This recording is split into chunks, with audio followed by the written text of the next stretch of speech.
ওই আমি করি কি তারপরে ভাই রে ভাই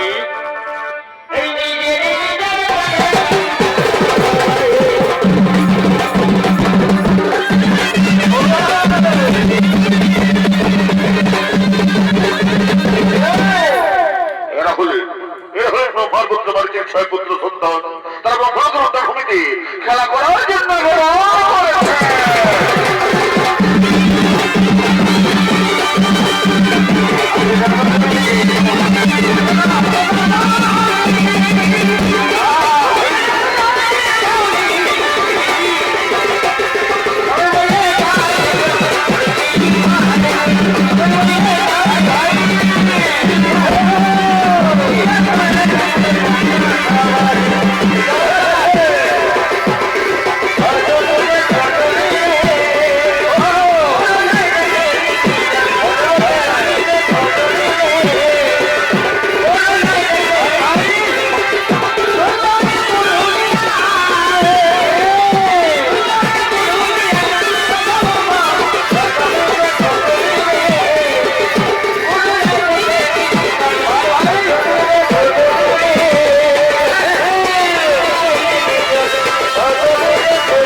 খেলা করার জন্য আগমন করেছে।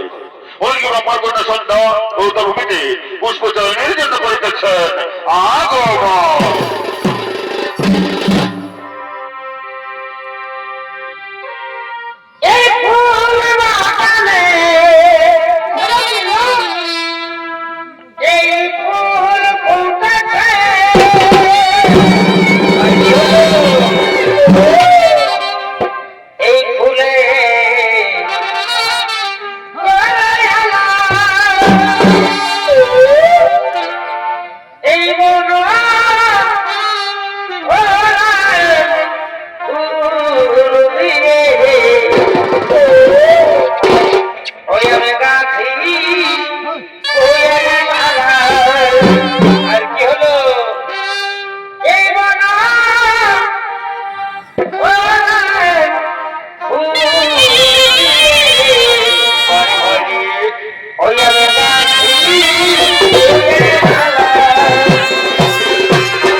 গান কর্ণ কোহরে বলছিল আমার পঞ্চকামসরে মোহর তনু হলো জোরো জোরো। আমি এখন কি করি? আমি কেমন ধৈর্য ধরি? ওই তো মোর কন্যা সন্ধ্যা রয়েছে। আমি দাঁড়িয়ে দেখো অন্ত করি গবেশ এসে সন্ধ্যা ধরা দাও মোর বাহুবাসী। কথা বলো পিতা, তুমি পিতা হয়ে নিজে কন্যার প্রতি কি ব্যবহার তোমার? এই যে মহাপাপ পিতা। আমি তোমার কোনো কিছু বলে শুনতে চাই না। পঞ্চকামসরে মোর তনু হলো জোরো জোরো। আমি আর পারছি না। এসো ধরা দাও মোর বাহুবাসী।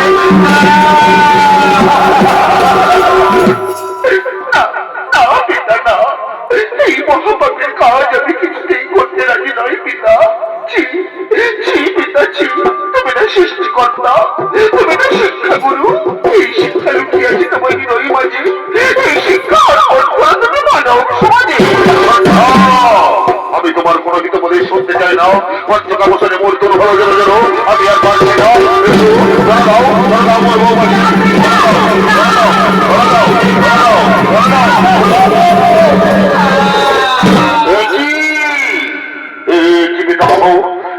কর্ম তোমার নিজ কন্যার প্রতি কোনো অন্যায় অত্যাচার?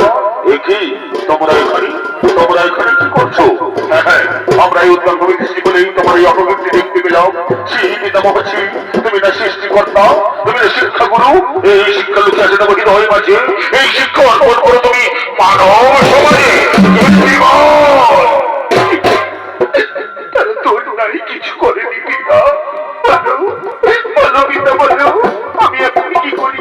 এই অপবিত্র কলম আমি এখন কোথায় যাই পিতা?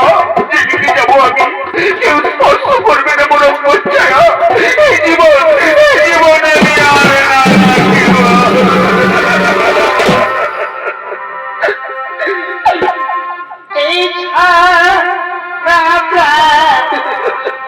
আমি না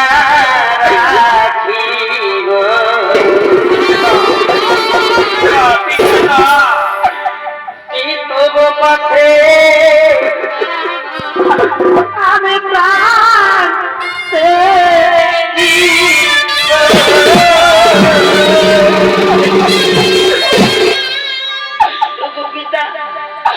পিতা, তুমি বলে দাও পিতা, আমি কেমন করি সমাজে মুখ দেখব পিতা? তুমি বলে দাও পিতা, আমি কোন পথ দিয়ে যাব পিতা? আমি কোন পথ দিয়ে যাব পিতা? আমি জনপথ দিয়ে যাব পিতা। লোকে আমায় ছিছি ডাকবে পিতা। আমি কেমন করে সমাজে মুখ দেখাবো পিতা? আমি কেমন করে সমাজে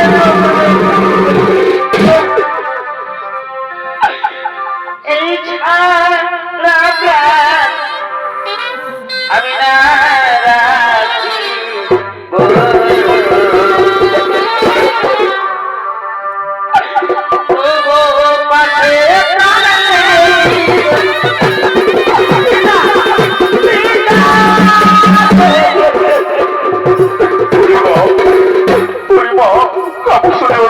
আমি অপকর্ম করে ফেলেছি রে মা। তুই আমাকে ক্ষমা করে দে রে মা, তুই আমাকে ক্ষমা করে দে।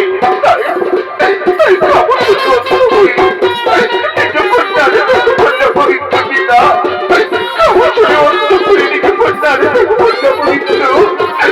আমি তোমার অভিশাপ দেব পিতা। এই বর্তমানটা করে তোমার মন্দির তুমি পূজা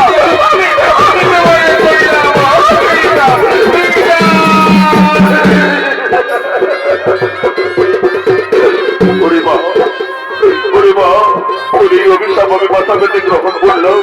আর শোন, তোর অপবিত্রতাকে পবিত্র করার জন্য তুই আকাশ মার্গে সন্ধ্যা দাঁড়াতে থাক। এই বর্ষ হয়ে পড়লি নারী সংকট ধরে উন্নতি সন্ধ্যা প্রতিক্রিয়া নিজের মুখ দর্শন করবে। তাদের সম্পর্কের অনুষ্ঠিত সন্ধ্যা প্রতিবেশ শিখায় তোর অপবিত্র দেখো হবে পবিত্র।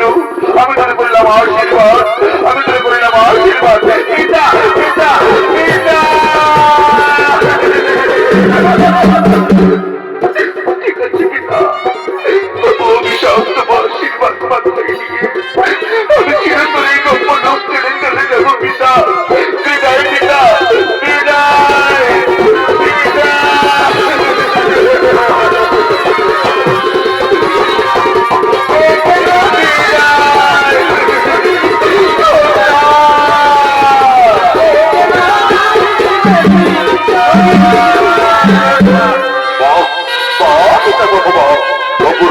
কীর্তি নিজে কন্যার দেখা করলে অপবিত্র, আর পবিত্র করার জন্য পাঠালে আকাশ মার্গে। তোমায় কত বাক্যে জর্জরিত করলে মোর হৃদয়, কত বাক্যে জর্জরিত করলে মোর হৃদয়। আমি তোমাদের অভিশাপ অভিশাপ অভিশাপ অভিশাপ এই গল্প করে বর্তমানে করে দেব।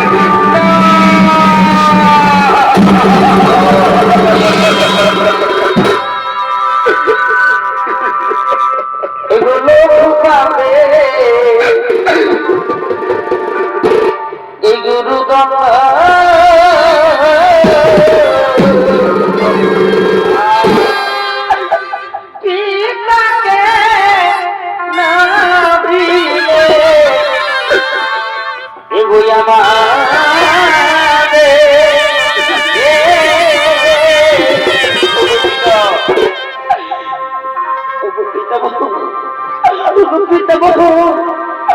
অভিশাপ তুমি ফিরিয়ে দাও, আমরা যে সহ্য করতে পারছি না পিতামহ, এই অভিশাপ তুমি ফিরিয়ে দাও। এগুলো পাবে এই গুরুদল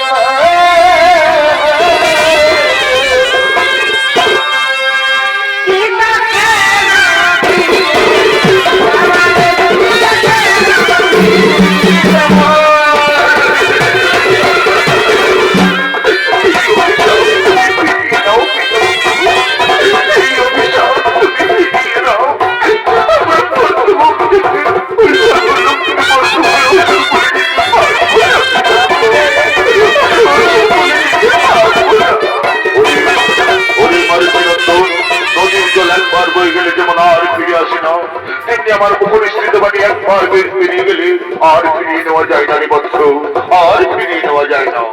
অসুর পরিবারের জন্ম এটাই হবে। তারপরে মনের মুক্তির পথ বলে দাও পিতামহ, আমরা কিভাবে আবার এই ব্রহ্মলোকে ফিরে আসবো? শোন শোন ওরে মাঝি নন্দন, পরপর 2 জন্মের পর তোরা ফিরে আসবি এই ব্রহ্মলোকে। প্রথম জন্মের হিরণ্যের পুত্র কালনেমির গৃহে বরং বিষ্ণু ভক্ত হবি তোরা। বিষ্ণু বিদ্বেষী কালনেমির হাতে নিহত হয়ে ফিরে আসবি এই ব্রহ্মলোকে। তারপর কালনেমি যখন মথুরাতে কংসরূপে জন্ম নেবে, তখন তোরা দৈব করে প্রথম থেকে সহস্র সন্তানরূপে জন্ম নেবে। আর ওই কালনেমির কংসের হাতে নিহত হয়ে ফিরে আসবি এই ব্রহ্মলোকে। আমি তোদের কইলাম আশীর্বাদ, আমি তোদের কইলাম আশীর্বাদ পিতামহ।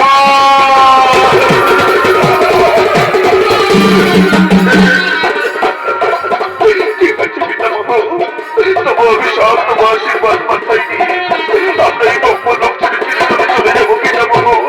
বিদায় পিতামহ, বিদায়।